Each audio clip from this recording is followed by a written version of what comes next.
So, good evening, everyone. Today I'm going to talk about my dad on his 17 months of his death anniversary. Today is 10th, and he passed away 10th of April. It was a Tuesday. In his memory, I want to share his courageous story about how he was a courageous and fearless leader of his time. The incident is from 1990.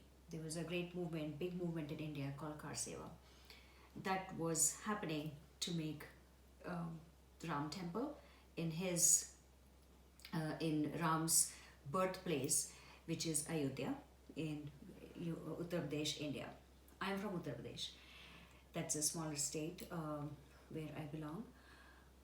So the entire community, the entire country, and the people from the state as well wanted to be part of that movement. Everybody wanted to go and contribute in the making of the temple. Because of the mass number of people coming towards it, there was some friction, and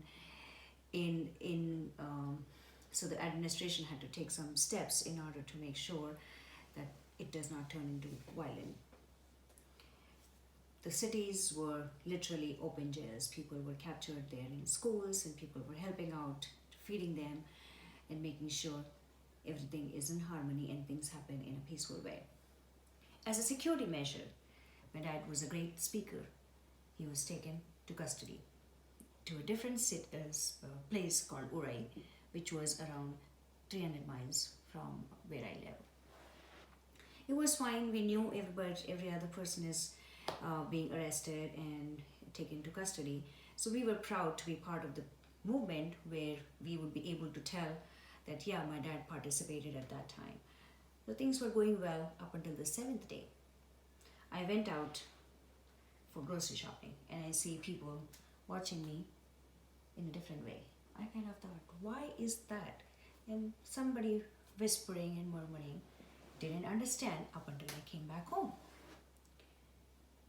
I found out the newspaper headlines was he was assaulted in the jail and injured. He was taken to a third place called Farrukhabad, which was even further away from the town I stay in.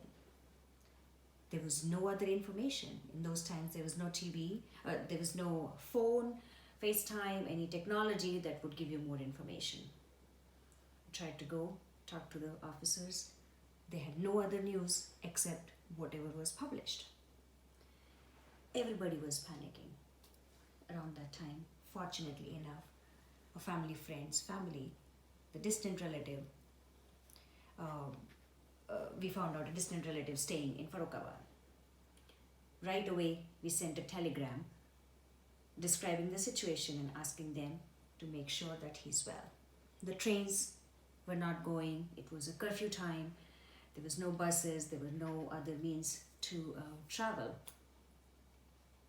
So all of us just kept praying for his well-being. Third day, we got a response back saying that he's well. We all thank God, knowing he's doing okay. He's fine. He'll be back. 4 or 5 days later, around the 16th day, the movement started to cool down, and people were getting ready to come back home. 17th day, more people are coming back. 18th, 19th, 20th, no signs of dad being home. Up until the 21st day, when literally there were last 10 people of the 1,000 people who were in the jail. He comes back. He was welcomed by family, friends, relatives, politicians, and whoever knew. They all welcomed him heartily and emotionally. He then narrated what exactly happened. That brought tears in everybody's eyes. He was there in the custody.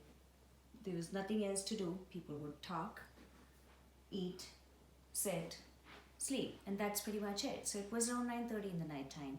After dinner, gossiping was going on when the security guard came over calling him that the officers called him. He went. He thought maybe he's trying to get my opinion on how the situation is, what he needs to handle, and he can provide his feedback.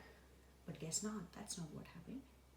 He was taken to open space, and there were tens of police, the guards, all with the batons, attacking him.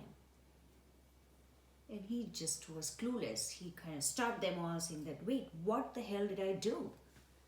But by then, he got injured on his knees, shoulders, head, and he was bleeding. And he was told that his speeches were aggravating the people in the jail. Right in that same situation, he was moved overnight to the new place.